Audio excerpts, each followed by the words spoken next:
if you have the opportunity to be able to go out and do what it is that you love, go do it. Because you can always have a fallback option at some point in time. If you go for your plan B, it's very difficult for you to be able to go for your plan A because you're so already invested in your plan B, which now takes precedence as your plan A.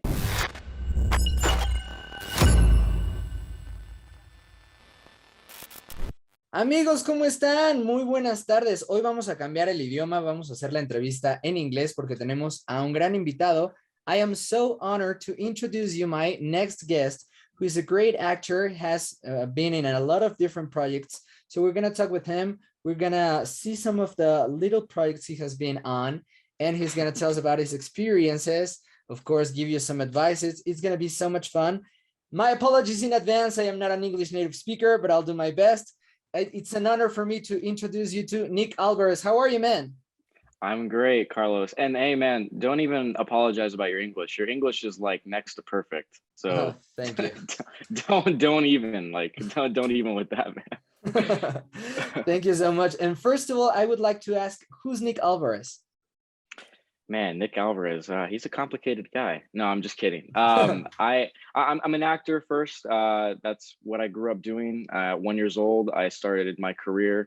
And then from 3, I had taken a little retirement, I guess you could say. Okay. And from that point on, I went off and lived, I guess, a normal life for a little while. And then I decided to make a little Michael Jordan comeback and say, I'm back.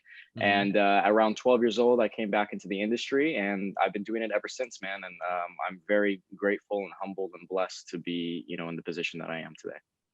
Okay, well, of course, you started very young. I don't think you had a choice, but after when you came back, what did you decide you wanted to become an actor? What did you decide this is the place that you love? That's a great question. When I was younger, I was really fixated on 2 things. I was fixated on sports, and I was really fixated on the performing arts, acting. And I have a younger sister as well who's in the industry. Her name is Nick Alvarez, and she had started her career younger than I did and was consistent throughout. She had started when she was 6 years old. And in my time of my little retirement, I was doing sports, and she had started her career at 6 years old. And simultaneously, I was watching her do her thing, and she was, getting a lot of success out of it and doing very, very well for herself. And I think, like, to your point, when I was younger, it wasn't really my choice, and I really didn't know too much about it, and I wasn't really too involved with it because I was so young.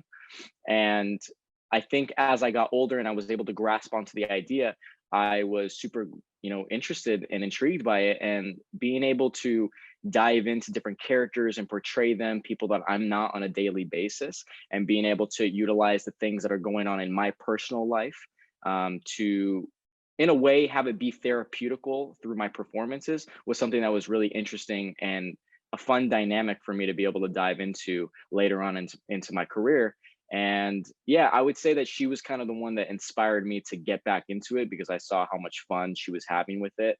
And I definitely did have a passion for it growing up, but I don't think I realized it until I watched her start to do it. And she was, working on countless shows and commercials and things of that nature, which kind of sparked a little bit of a brotherly sister competition in me and said, maybe I should get back into this and, let's just have some fun. Okay, and after this comeback to the industry, do you remember what was it like the first time you saw yourself on television, like your debut? Yeah, I do. I remember the very first moment that I found out that I had booked something as well. That's actually a funny story. I'll tell you about that. So when I got my very first job on Sam and Cat on Nickelodeon, the show with Ariana Grande and Jennifer Curdy, which was like the spinoff of After iCarly. I had a little guest appearance on that. So what do you do again? Me?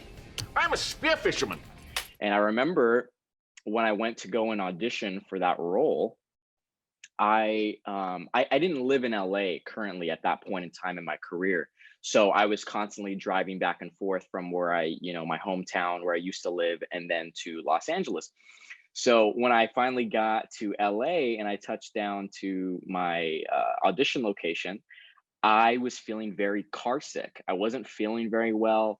I had just ate as well, and probably there was some nerves in me, just a bunch of different emotions were going on. And I just wasn't feeling well. And I felt like I was going to get sick. And I told my dad, I don't know if I can go in there. I'm like so like just like not feeling well. And I don't think I'm going to do my best, and I don't want to go in there and look like a fool. And he goes, just go in there, just, do your thing. You'll be fine. I go in there. I felt, Carlos, like I did probably one of the worst auditions in my life. And the funny thing about that too was I had to do something where it was like they made me go in and do in the scene like some magic, or like I had to do something with cards or something like that. So I like had like this whole routine down of like stuff I needed to do with cards and like shuffling the cards and all that stuff. Man, I couldn't even think about any of that stuff because I was just so sick to my stomach. And so I thought I did the worst job ever, right? Find out a couple days later, I get a call from my manager and they go, "You booked it." And I was like, really? What? Yeah, I was like, what? I was like, I thought that was like the worst audition of all time. I thought like those casting people hated me, all that stuff. But yeah, man, that was like a story for the history books. And it was a cool moment at that point in time in my career, because that was the very first time that I had booked something so substantial at that point. And that's really what kickstarted it all for me. And from that point forward, I started to have a little bit more success at that point. And here's a funny story, because of course I saw you in Dollface for the first time, and I said, yeah, this guy looks so familiar to me. I've seen him somewhere. And I started like, for a lot of days I was like trying to remember where did I see you, and yeah, suddenly I remembered he's from Sam and Cat, from this big special. I remember there was a scene in the table in the restaurant. yes. I remember it. Oh, that's funny, man. That's awesome. No, yeah, that was a cool little moment. I got to work with Cameron Ocasio, who played, I believe his name was Dice on the show. I got to play man, what was my name? I think actually, wait, was my name Carlos? I think my character name was Carlos. Yeah, that's so funny, man. That's so crazy. But yeah, I got to play Carlos, and then I got to meet another good friend of mine who I still stay in touch with to this day. His name's Cyrus Arnold. He played I forget what his character name was, but he was like Egg Boy or something like that. They like referred him as Egg Boy. And then there was another boy on there. His name was Nick as well. And then there was this other older gentleman who I ended up working with later on in my career too. He was like the tuna spear fisherman guy as well. But yeah, no, that was a fun time, man. It was simpler times at that point. It was great. Okay. Of course, we're gonna add some inserts of the different roles we are gonna be mentioning, so that people can see the scenes and the different roles you've played. Cool. And I want to talk about a project, and I want to start with this one because it just premiered here in Latin America, which is Dollface, where you played Josh. We all know you never got your basketry badge, Brendan. Yes. Tell us about this project. Well, Dollface, I don't know too much about it because I was just only in one episode. I got the guest appearance in it, but I had a great opportunity to go in and audition for Dollface, and I had a good relationship with the casting before booking the role of Dollface. I had worked with them prior, and then ended up working with them after Dollface as well.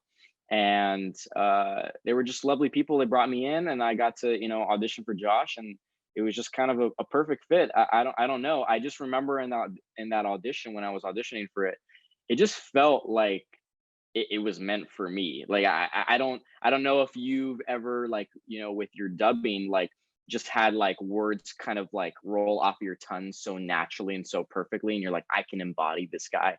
That's just the way I felt when I walked into the room. I just felt like I was this guy, and I had a little bit of a sarcastic attitude towards my other fellow employee, his name is Van Crosby, and good friends with him as well. And actually, funny enough, I worked with him on another show before Dollface, on Splitting Up Together on his ABC series. He's a very, very cool dude. yeah, I got to work with Kat Dennings and Shay Mitchell, and it was a really cool experience, man. It was a lot of fun. It was a lot of fun. They gave me a lot of freedom to be able to do what I wanted and to just have fun with the character and play around. And it was so much fun because, of course, the series premiered, if I'm not wrong, in 2019. Yeah, I believe you're right. Yeah.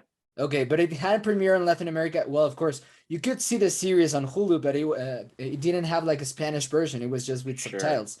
Right. So it just premiered a couple of weeks ago with the release of Star Plus here in Latin America, and I had the honor to be the Spanish voice for Latin America of Josh. And it was so much fun, man. It was crazy. Like later writing you and contact you was like, this is kind of weird, but it's interesting. No, I was super honored when you hit me up over email and presented me with this opportunity to be able to talk to you, because I've never encountered or talked to anybody who's ever dubbed my voice anywhere else in the world. Okay. And so I thought this would be such a great opportunity to be able to talk to you and also be able to see what your world is like, because obviously I don't know that realm, of dubbing and all that stuff. And so yeah, the privilege is mine, man. This is really, really cool. It was so much fun, because the director, Yadira Edo, which was responsible for this project, just called me and told me, you need to come to the studio. It's a short line, but you need to come because the character is for you, man. And I just went, and she told me this is the project, this Dollface, and the character is Josh. It's kind of a nerd, but at the same time, it's like so sarcastic and so like with a strange dark humor, and I said, okay, that's for me. Definitely was. But it was crazy because sometimes the words in Spanish are a little bit longer, and we tend to speak a little bit slower than in English. So it was complicated because we had like a very little time to give all the words. It was a big challenge, man. You've already tried that, Brendan. If the mechanism is jammed, reversing it's only gonna make it worse. We all know you never got your basketry badge, Brendan. Ya intentaste eso, Brendan. Si el mecanismo se atascó, revertirlo solo empeorará las cosas. Todos sabemos que no obtuviste tu insignia de cestería, Brendan. Oigan. So let me ask you a question, because I'm interested in that. So when you have to deliver the lines with dubbing, you have to get it in that time period while I'm still talking, correct? Like you can't go over that time period, right? We need to have like a very multitasking ability because we're watching the scene and we have the script and we have the time code with the exact second and millisecond so that we can be on the same time. When you open your mouth, we need to start talking. And if you make a little break or you close the mouth, we need to close the mouth. And when you're done, we are done. So it was really hard. No, that's really difficult. And kudos to you for doing stuff like that. Because honestly, even for myself, who's an actor, I don't even know if I can do that. Like that's that's difficult. I mean, it's very difficult to be able to match all that and like be so precise with everything. You know what I mean? Because I mean, I'm sure you've acted as well, like, in other projects for live action. That already in itself is difficult. Yeah. Right. Being able to play moments and be able to, react off of your partners and things of that nature, but let alone to go on a precise time and you're rushed, but also still performing, and keeping that same performance. It's difficult, man. I mean, I give you a lot of credit because I think a lot of people don't realize, what acting entails. And not only that, but dubbing as well. I think it's an underappreciated art, Yeah, exactly. That's precisely what I call it all the time. Okay, and let's talk about another project. I would say one of the most important projects probably for you, and it's this Nickelodeon series, Bella and the Bulldogs. What is it about? I mean, Ruiz is a great character. Got your note. What do you want? I got a note from you. What do you want? Sophie! Thank you. Bella and the Bulldogs was a really great project. That was probably the project that really opened up my career and gave me the most exposure and experience. Obviously I had done Sam and Cat previously, but right after that, I was already on Nickelodeon's radar, and they, gave me this opportunity to audition for Ruiz. And funny enough, pretty much everybody has this story on the cast of Bella and the Bulldogs, but I had auditioned originally for all three of the main characters, all the boys. So I had auditioned for Troy and Sawyer and oh my God, what was Buddy's name? Newt. I had auditioned for all three of them, and I didn't get any of them. But then I ended up auditioning right after that for Ace McFumbles, who was the football reporter. He had like a big mustache on, and you know, my friend Rio Mangini ended up getting that role, and so I didn't end up getting that. But I was always constantly on that casting director's mind, and they always wanted to stick me onto the project somehow, some way. And so, I kid you not, a year went by. They had filmed the pilot, which the pilot, for your audience who doesn't know what a pilot is basically the very first episode of the series. And at that point in time, Belle and the Bulldogs wasn't picked up yet. So they needed to see by network approval to be able to see if they were going to get on the air or if they were going to just throw away the idea. And so they had presented it to the network, and the network was really, really happy with it. But I guess they had some minor changes of what they wanted. And this is where I come in. I guess they wanted to see a little bit more backstory in one of the characters, specifically in Sophie, who, you know, my beautiful co-star Lilamar was my sister, my TV sister on the show. They wanted to see her backstory with her brothers and sisters, with her big Latin family. And so that's where me and then my other co-star, Jovan Armand, who played Ricky, came in, and we got to audition for the roles. I auditioned for both. I auditioned for Luis and Ricky.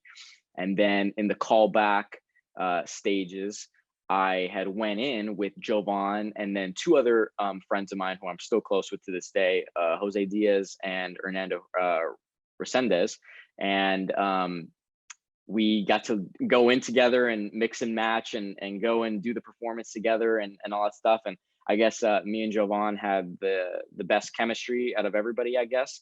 And they hired us for the job. And that was kind of it, man. I mean, I got to go on there. I got to be there for 2 years of my life. And that was really, really awesome. I got to be a part of, 20 episodes of 40 episodes that they did on Nickelodeon on their, two-year run. And it was really cool because, I had a big love for comedy. And that's mainly what people know me for. If you go look at my resume, a lot of it is comedy based, but, I dabble in drama here and there, but, that was kind of my specialty, I guess, at that point in time. And, I got to really understand how cameras worked. And, our style of show was multicam, which, some people don't even know the difference between multicam and single cam, which multicam is pretty self-explanatory, but it's 4 cameras shooting 4 different angles, right? And then single cam is pretty self-explanatory as well. It's just one single camera shooting from all different types of angles.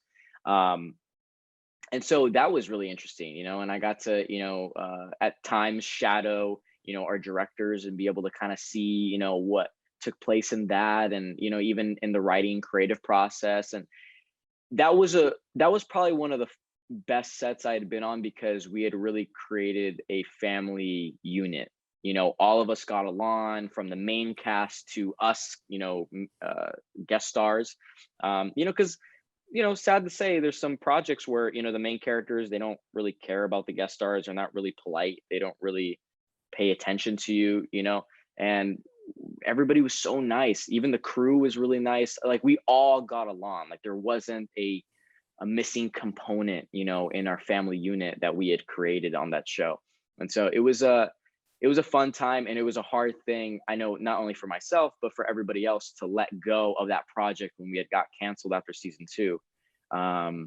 It was really tough, but I'm really glad after that had happened, the aftermath of it all, everybody's been working. Everybody's been, doing their own thing. Breck, who was the main girl who played Bella, she's off doing Stargirl now on DC, or for DC Comics on CW. And, Coy Stewart, who, played Troy, he's off doing, 1,000,001 shows, and just like everybody's working, and that's what's really important. And I'm just really, really happy about all that. And that we all keep in touch. That's, the beautiful thing. That's the best thing. Yeah.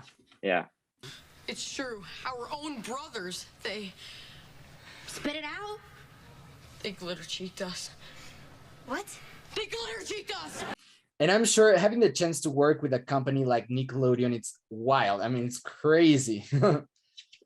Oh yeah, man. No, I mean, it was definitely like a dream come true. I mean, I think any actor would be lying to say that, at some point in their career, they didn't, want to be on Nickelodeon or even be on Disney and do the, ba-dum-bum-bum, and with the little Mickey Mouse ears and everything. Yeah, I mean, everybody dreams of that, Obviously, do we have, bigger endeavors in our life that we want to go and pursue and, be able to achieve at some point in a career? Of course. But I think, that's definitely one of the bigger milestones that people want to, achieve as well. Of course. And there is another project that it's becoming increasingly popular here in Latin America, especially in Mexico, which is Young Sheldon. I have a tummy ache. I'd like to see the nurse. A tummy ache? Yes, Derek. I have a tummy and it aches. Ergo, tummy ache. Ergo? It's Latin, Derek. Ah, ha, ha, ha. And that was pretty cool, man. I mean, Derek was awesome. No, that was another cool experience as well. I'll say this because I'm just gonna keep saying it over and over again about all my projects, but just to make it simple, I've been very fortunate and very lucky with all the roles that I've been able to, portray. I've had very great experiences, and a lot of people that I know, can't really say the same. And I've just been very, very lucky that everything that I've been gifted in this life has been showered with, great, recognition and just gratitude and just, I'm just very humbled. But to your point, it's blown up, Young Sheldon, not only in Latin America, but even around the US. And Derek has become a meme. He has become a meme on the internet. Funny enough, it was really funny. I never expected that to end up happening. I just remember on set, I was only, when I was auditioning for the role, I was only set to come in for one episode.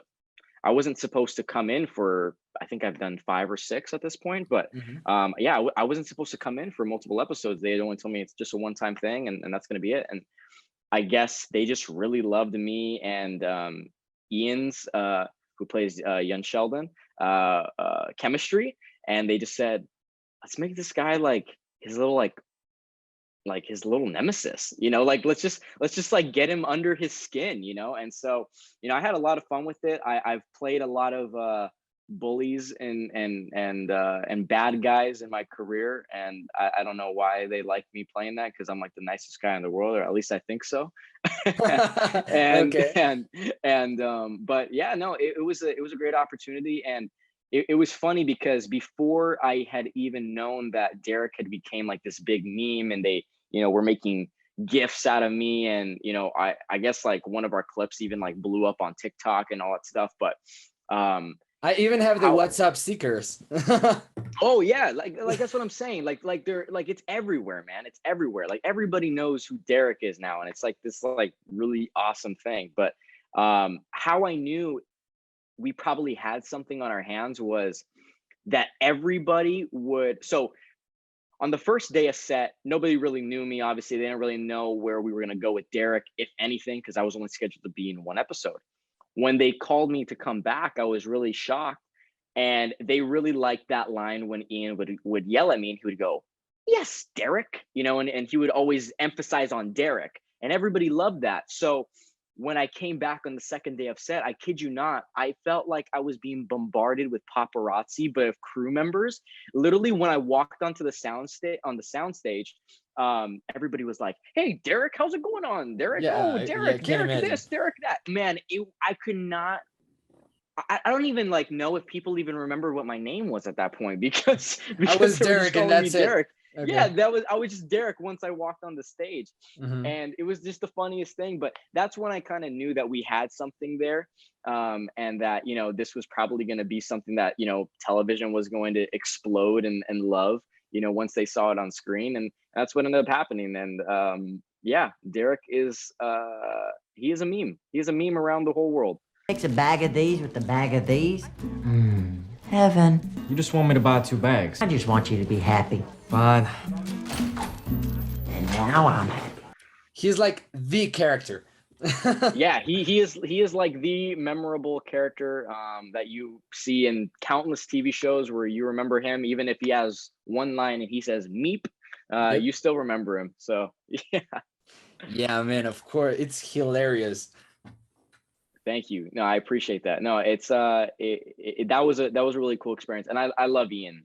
Love him to death. He's the sweetest kid, and he's so sharp. Like, talk about young acting, like just abilities. Like he honestly was stumping me at times because I was like, how are you so young but so good at the same time? Like he was so precise about his performance, and how the killer thing to me was we would just goof around and talk when, you know, they would call cut and we would just be talking, and then when they go, all right, camera's rolling, he would just get in the zone, man. He would just knock everything off. He would know that playtime's over and let me just be Sheldon now. And he was just so great. And I know that Jim Parsons has praised him 1,000,001 times, you know, obviously, and that's why they, you know, cast him for Sheldon. But yeah, man, he is a special talent, and I'm very excited to see where his career ends up going, you know, from here. Of course. And there are a lot of amazing projects you've been on. Of course, NCIS, SWAT, the Goldbergs, Veronica Mars. I mean, it's crazy. But I would like to ask, which one do you think has been the most challenging to you?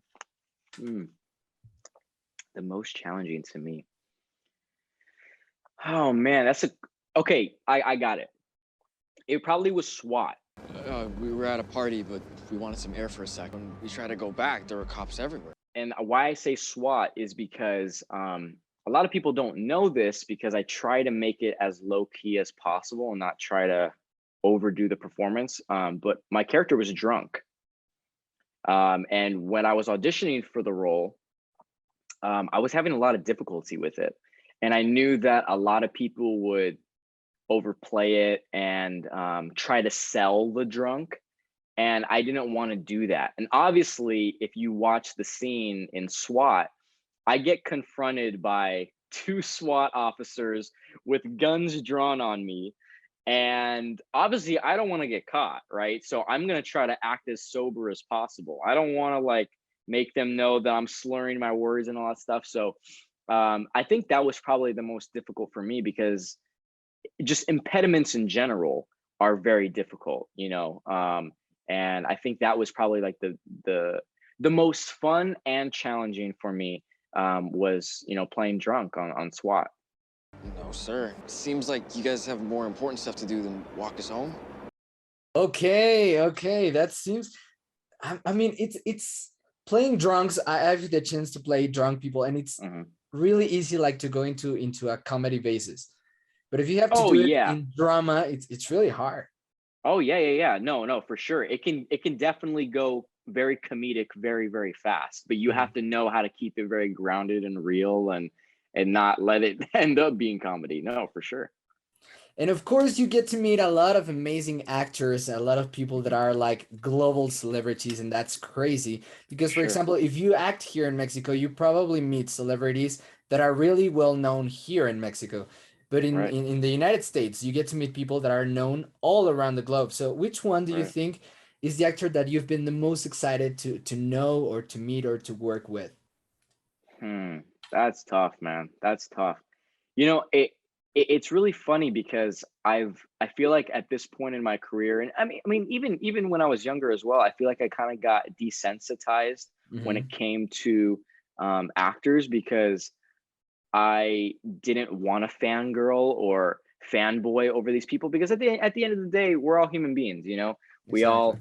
We all go to the bathroom the same. We all, you know, get sick. We, you know, I mean, we're all human, you know. We all tick the same, you know. We all have problems. We all have issues. So I don't know. That's a really tough question. You know, somebody who really inspired me when I was on set, I can say, is Matt LeBlanc. When I worked with him on Man with a Plan, what was really cool about him was, first off, he's so down to earth, super nice guy, and he took me under he took me under his wing when I was on set with him, the 2 episodes that I was on. And the cool thing that I got to see was he was also an executive producer on his show, Man with a Plan.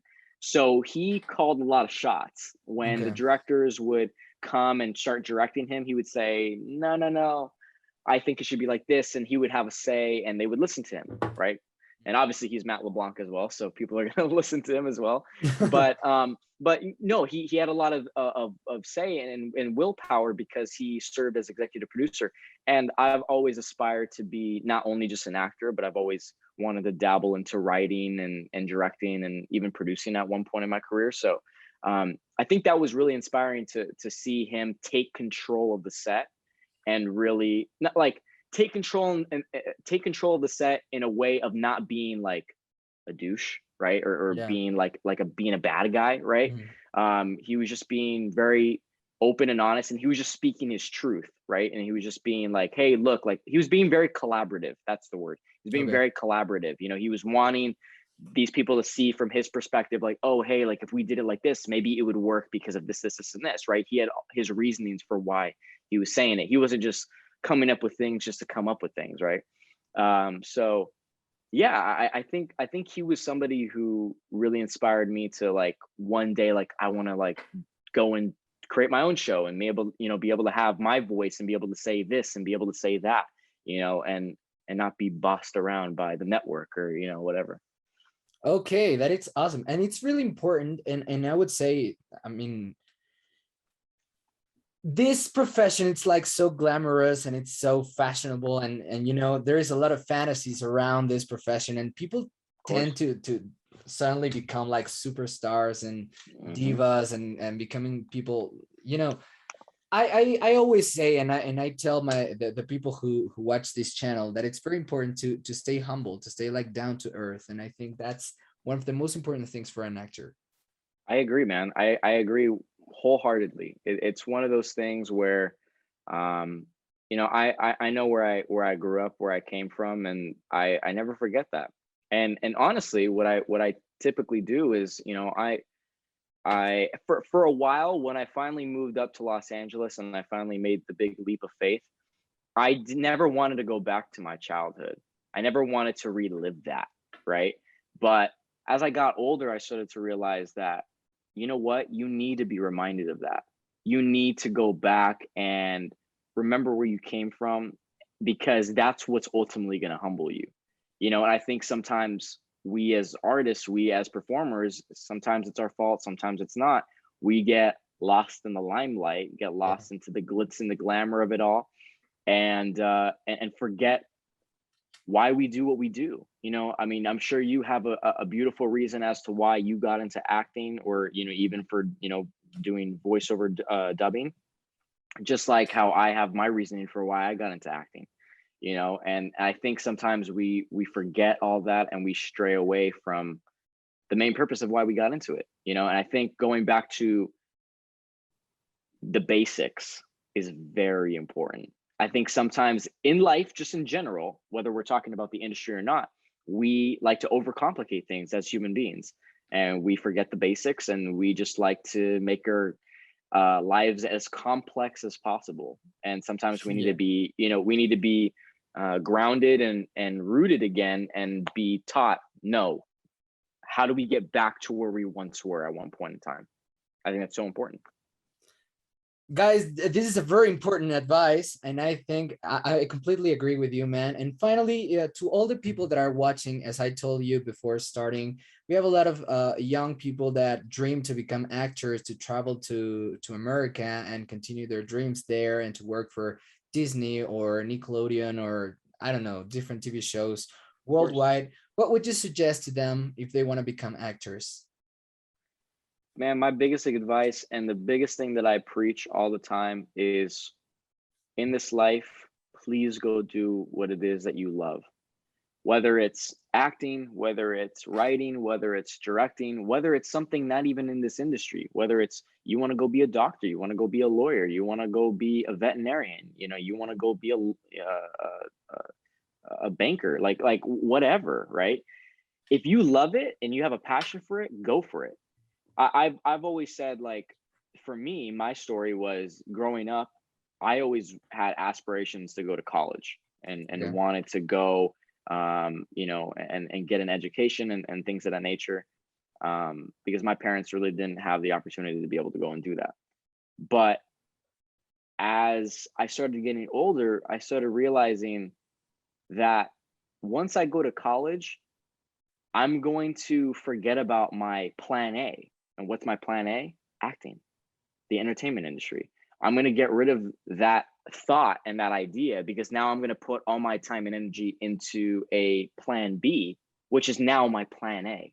And Okay. not to say that, you know, people that go to college or things like that are failing in life or anything like that. No, I'm not saying that. There's a lot of people that are going to need to go to college and that are going to need that education, you know, and that are going to want to. And I encourage that. I completely encourage that. But I say, if you have the opportunity to be able to go out and do what it is that you love, go do it. Because you can always have a fallback option at some point in time, but you can never, if you go for your plan B, it's very difficult for you to be able to go for your plan A, because you're so already invested in your plan B, which now takes precedence as your plan A, if that makes any sense. Yeah. And yeah, I think that's the biggest thing. I mean, that's something that I always preach is don't do something if you don't love it. You know, it doesn't make any sense to me, right? It doesn't really add up. But you know, I understand, and I want to be sensitive to people who, you know, are forced to do these certain circumstances, and you know, have to go work, you know, a 9-to-5 job, or you know, or forced to go to college to go do, you know, certain things or whatever. But if you have the luxury, if you have the opportunity to be able to go do that, I can't implore you enough. Please, please, please, please, please, please, go do what it is that you love, because not only are you going to inspire yourself, but you're going to inspire the people that are around you, the people who, you know, are close to you, you know, and a lot of the time, I'm sure you probably know people, Carlos. I know people, you know, and tons of other people can relate to this who are going to be watching this. They know people who have said, I wish I could go do this. I wish I could go do that, but they can't. You know, why can't they do it? There's many reasonings as to why, right? But don't be those few. Don't be those bunch, right? Okay. If you have the luxury, if you have the opportunity, go for it. Fall on your face, man. You know how many times I've fallen on my face? You know how many times you've probably fallen on your face? You know, we've made fools out of ourselves. Screw it. Who cares? You know, that's the whole beauty of it, you know, is that we get to fall down and get right back up. What's that quote by Denzel Washington? I fall down 7 times, I get back up 8. You know, like, yeah, it's just that's just how life works in general, you know. And just be, I think another thing that has to do with it as well is be inspired and get a close circle around you who inspire you to go off and do those certain things as well, because I think that's super important as well. If you have a bad core of people that you're hanging around with, you know, friends who aren't the best of influence, you know, who don't maybe have the same priorities or mindset as you do, who are very narrow-minded thinking, it's not going to help you. It's not going to benefit you. You know, I surround myself with people who are thinking outside of the box, who are creative, you know, who get me going, who get me motivated, who get me pumped up, you know. And I think those two components are very, very key, you know, to be able to go and pursue what it is that you want to do, whatever it is. What a great advice, man. That was awesome. Well, it was a great honor and a huge privilege to talk to you and to check some of your big projects. And of course, you have a great future in acting. It was great to talk to you, man. Oh, I appreciate that, man. And I'm very excited to see what you do. And hopefully we cross paths again with the whole dubbing and acting world. Again, you can dub some of my other future projects. I would love to. It would be a great honor. Where can we follow you on social media? All right. On social media, on Instagram, my name is official Nick Alvarez. Okay. And then you can find me on Twitter. I believe my handle is AlvarezNick24. And that's pretty much it. I to be honest with you, I don't really go on social media that much anymore. I've kind of just I've gotten very bored of it. I don't know. I don't know if it's just me getting older now or what it is, but I've gotten really bored of it. So, you know, you might not find me very active on there, but you can go ahead and follow me on there and you know, see what I'm up to. Okay. When I do post. Excellent, man. Thank you so much. And of course, go check me on Instagram, carlossagaonruiz, on Twitter and TikTok, Sagaón Carlos, and subscribe please to this channel. I hope you like this interview. And once again, man, thank you so much. Thank you. Follow my man, Carlos. Yeah, of course. And subscribe. See you later, guys. Bye. All right.